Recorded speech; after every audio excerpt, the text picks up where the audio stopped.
राधा राधा राधा राधा राधा राधा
राधा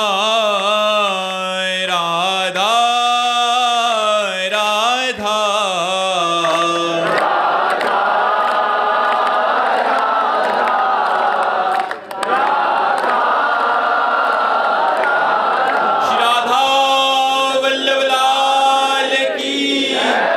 संत हरि भक्तन की, वृंदावन धाम की, यमुना रसरानी की, सकुले भगवान की। सूरज जी, श्री हरिवंश महाराज जी, गुरु आज्ञा पर चलना इतना कठिन क्यों लगता है? क्योंकि मन हमारा शरीर, इंद्रिय, शरीर के भोग, शरीर के रिश्ते नाते संबंधों को महत्व देता है। इसलिए यदि परमार्थ को महत्व दे, भगवान को महत्व दे, तो गुरु की आज्ञा पर चलना सहज हो जाए। पर जब हम संसार को महत्व देते हैं, रिश्ते नातों को महत्व देते हैं, भोगों को महत्व देते हैं, तो गुरु की बात ऐसी लगती जैसे पहाड़ पे चढ़ना हो, फिर वो कठिन लगती है। तो हम गुरु आज्ञा पर चलें तो हमें सामर्थ्य प्राप्त हो जाएगी उस आज्ञा का संपूर्ण पालन करने की। नाम जप में बड़ी सामर्थ्य है।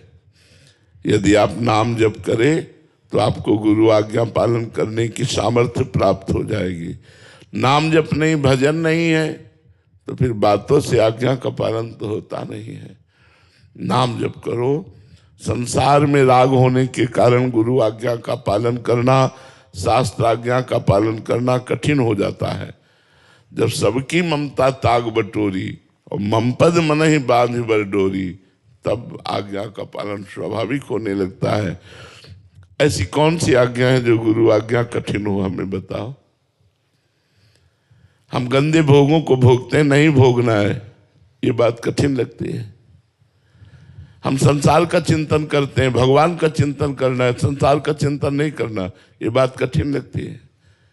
हम गलत आचरण करते हैं, गंदी बात, गलत आचरण नहीं करना, अच्छे आचरण करना है, ये बात हमें कठिन लगती है।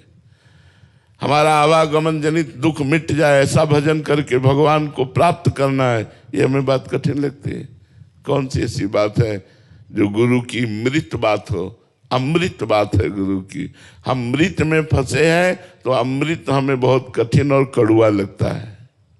श्यामलाल शरण जी, राधे राधे महाराज जी। महाराज जी, वैसे तो कोई प्रश्न होना ही शरणागति पर कलंक है, फिर भी महाराज जी संपूर्ण शरणागति का स्वरूप क्या है? शरणागति के बारे में सुनने के बाद भी मन में संशय रहता है कि शरणागति के बारे में सुन तो लिया, इसे जिए कैसे? उसे पूरा जीवन हो गया शरणागति का पाठ पढ़ते हुए, और अभी अपने को हम पूर्ण नहीं मानते हैं।